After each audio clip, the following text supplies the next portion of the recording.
एक पिता की भूख।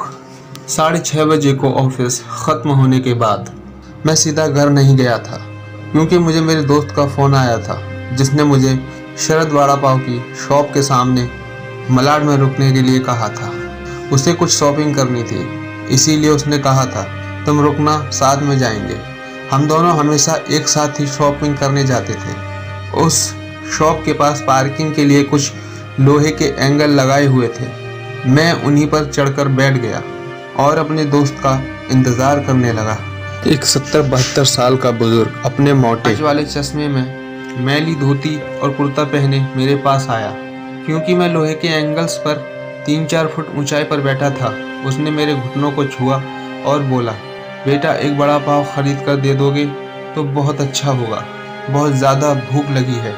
मैंने जब उस बूढ़े आदमी की तरफ देखा तो वह मुझे रोज़ाना दिख रहे भिखारियों में से नहीं लगे।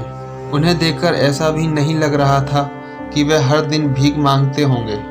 ऐसे अचानक किसी बुजुर्ग ने मेरे पैरों को हाथ लगाया तो मुझे बहुत अजीब महसूस हुआ। मैं तुरंत एंगल से कूदकर नीचे खड़ा हो गया। मैंने अपने जेब में हाथ डाला और 50 रुपये निकालकर उस बुजुर्ग को देते हुए कहा, अंकल आपको भूख लगी है तो यह लीजिए 50 रुपये, कुछ खा लीजिएगा। बुजुर्ग ने कहा, नहीं बेटा पैसे मत दो, बस एक बड़ा पाव लाकर दे दो, उतना बस है मेरे लिए। ठीक है मैं लाकर देता हूँ, आप यहीं बैठिए, कहकर मैं शरद बड़ा पाव की दुकान में गया और एक बड़ा पाव खरीद कर लाया और बुजुर्ग को खाने के लिए दिया। बुजुर्ग नीचे बैठकर बड़ा पाव खाने लगे। मेरी तरफ देखकर वह बोले, ऊपर मत बैठो, गिर जाओगे, यहाँ बैठो मेरे पास, कोई साथ बैठेगा तो मुझे भी दोने वाले खाने में अच्छा लगेगा।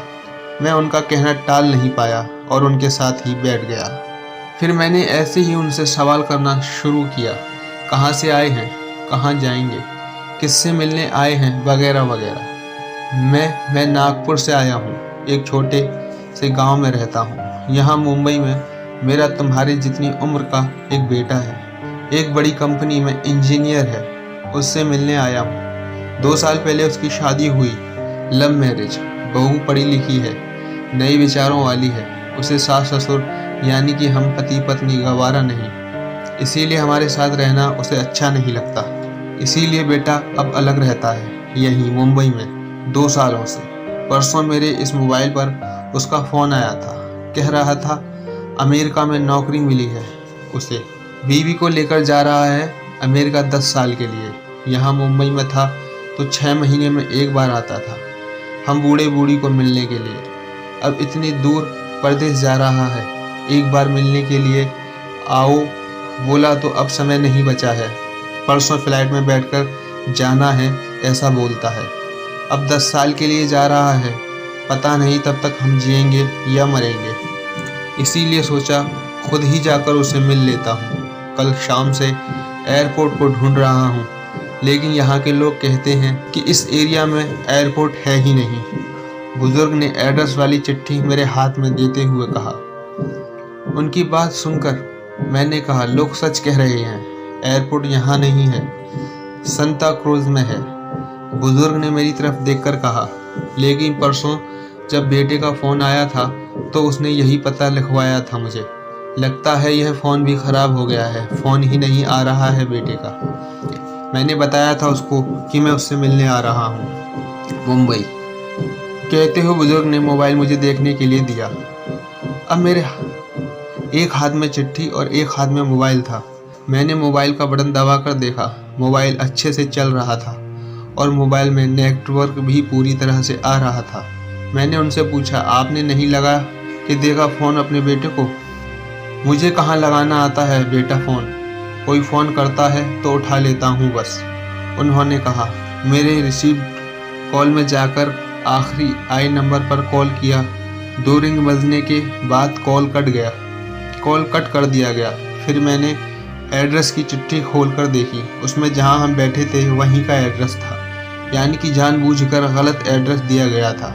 मैं समझ चुका था कि गलत पता देकर लड़का अपने माँ बाप को टाल रहा था और अब वह उनका फ़ोन भी नहीं उठा रहा था। मुझे यह भी मालूम पड़ चुका था कि वह जिस प्लेन में सवार हो चुका था वह प्लेन कभी भी उसके माँ बाप के दिशा में उड़ने वाला नहीं था। तब तक मेरा दोस्त वहाँ आ गया और बोला, चलो शॉपिंग करने चलते हैं। मैंने उसे 2 मिनट रुकने के लिए कहा और मैं बुजुर्ग की तरफ देखकर सोच में पड़ गया। मैं समझ नहीं पा रहा था कि अपने बेटे की तरफ से होने वाली धोखेबाजी को यह बुजुर्ग समझ नहीं पा रहे थे या फिर खुद का बच्चा उनके साथ ऐसा व्यवहार कर सकता है, यह वो स्वीकार नहीं करना चाहते थे। मैं बुजुर्ग से बोला, अब तक तो आपका बेटा जिस प्लेन में बैठा है वह उड़ चुका होगा। मुझे नहीं लगता कि अब आपकी उससे मुलाकात हो पाएगी। इसीलिए अच्छा यही होगा कि आप वापस अपने घर लौट जाएं और आंटी भी आपका इंतज़ार करती होंगी। मेरी बात सुनते ही अगले ही क्षण उनकी आंखें भर आईं। आंसू भरी आंखों से वह मेरी तरफ देखने लगे। घर जाने के लिए भाड़े के पैसे देते हुए मैंने उनके हाथों पर हाथ रखा और पूछा, अंकल, मैं कब से आपके हाथों में यह डिब्बा देख रहा हूँ, क्या है इस डिब्बे में? बुजुर्ग ने कहा, मोतीचूर के लड्डू हैं मेरे बेटे के पसंद के, उसकी माँ ने भेजे हैं, उसके लिए खुद बनाकर। बुजुर्ग ने कहा, किसी खंजर से मेरे दिल को चीर कर मेरे आत्मा को लहूलुहान कर दिया हो, ऐसी मेरी हालत हो गई। मैं निशब्द होकर बुजुर्ग की तरफ देखता रहा और वहीं पर बैठा रहा। ये भाई चलना, देर हो रही है। मेरे दोस्त की आवाज़ कानों में पड़ी तो मैं होश में आया और ऐसे ही उस भीड़ में उसके पीछे पीछे चलने लगा। घर पहुंचकर आधी रात तक मैं सो नहीं पाया। रह रहकर एक ही सवाल मेरे मन में उठ रहा था। एक बड़ा पाव की भीख मांगने वाला वह बेचारा आदमी भूख से बेहाल होने के बावजूद भी अपने साथ लाए उस मोतीचूर के लड्डुओं में से एक लड्डू खुद नहीं खा सकता था क्या? अपने बेटे से इतना प्यार और एक वो मनहूस बेटा जो इतने प्यार करने वाले माँ बाप को धोखा दे रहा था। कोई अपने माँ बाप के साथ ऐसा कैसे कर सकता है? मैं सारी रात यही सोचकर सो नहीं पाया कि उस बुजुर्ग के साथ क्या हुआ होगा। वो अपने बेटे से मिल पाया होगा या उसे ऐसे ही वापस घर जाना पड़ा होगा। ऐसी औलाद से औलाद ना होना बेहतर है।